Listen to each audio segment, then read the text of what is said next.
Donc bonjour, aujourd'hui une petite vidéo pour parler du synchronisme des cycles sexuels chez la femme. En effet, contrairement aux hommes, chez la femme, il existe des cycles sexuels, c'est-à-dire des événements qui se répètent tous les 28 jours. Exemple, pour le cycle ovarien, il y a une ovulation tous les 28 jours. Pour le cycle des hormones ovariennes, on a des taux hormonaux qui changent tous les jours, mais qui se retrouvent identiques tous les 28 jours. Pour le cycle de l'utérus ou de l'endomètre, on va avoir l'apparition des règles tous les 28 jours. Mais il existe aussi d'autres cycles, comme par exemple le cycle de la glaire cervicale, situé donc au niveau du col de l'utérus, qui va devenir perméable aux spermatozoïdes pendant une courte période tous les 28 jours. Ou enfin, le cycle de la température, qui montre une augmentation de la température le jour de l'ovulation, qui là aussi a lieu tous les 28 jours. Alors, comment expliquer ce synchronisme?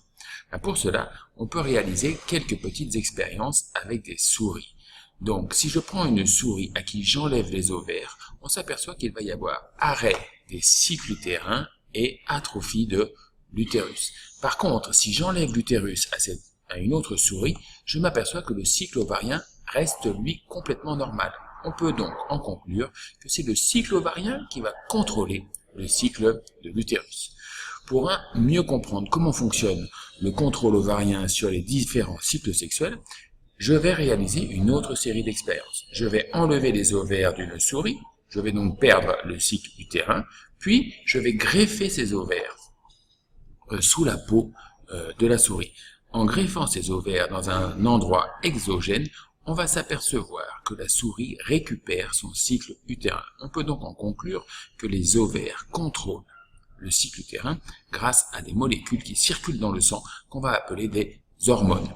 Enfin, si j'enlève pour vérifier les ovaires à une souris et que je lui injecte des hormones ovariennes, des estrogènes et de la progestérone à des doses correctes, je vais apercevoir que je vais retrouver le développement de la muqueuse utérine et l'apparition de règles.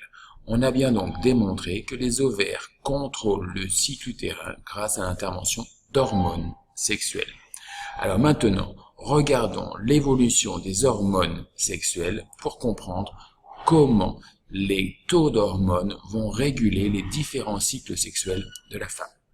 Alors, tout d'abord, je veux voir que les estrogènes et la progestérone sont fabriqués par les follicules ovariens. En effet, les cellules folliculaires fabriquent les estrogènes et c'est le corps jaune qui fabrique la progestérone. Cela explique pourquoi en début de cycle, il n'y a que des estrogènes, il n'y a pas de progestérone, alors qu'à partir du 14e jour, avec l'apparition du corps jaune, je vais avoir apparition de progestérone.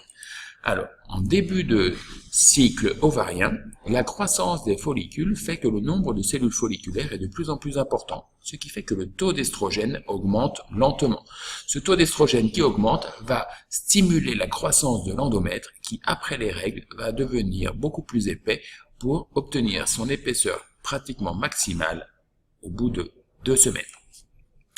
Avec l'ovulation, le corps jaune apparaît, il fabrique de la progestérone. La progestérone va agir sur l'utérus en donnant l'ordre de fabriquer des glandes nutritives et un vaisseau sanguin beaucoup plus important.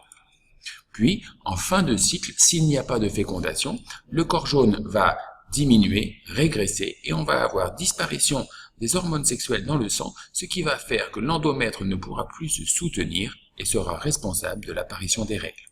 On a deux autres petits phénomènes. Le pic d'estrogène juste avant l'ovulation va modifier l'aspect de la glaire cervicale qui ici est très serrée et qui devient beaucoup plus lâche les jours juste avant l'ovulation et juste après l'ovulation, permettant aux spermatozoïdes de traverser le col de l'utérus.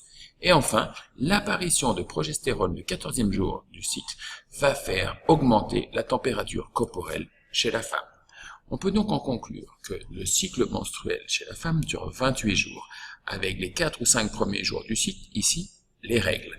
Une phase folliculique ou folliculaire, pendant laquelle les follicules grandissent pour donner l'ovulation, et enfin, les 14 derniers jours du cycle, c'est la phase pendant laquelle le corps jaune et la progestérone vont contrôler les autres cycles. Les ovules et les spermatozoïdes pouvant vivre plusieurs jours dans les voies génitales de la femme, on voit que la période de fertilité, ici en rose ou en rouge, va partir de quelques jours avant l'ovulation et se continuer quelques jours après l'ovulation, en espérant que cette petite vidéo ait été utile.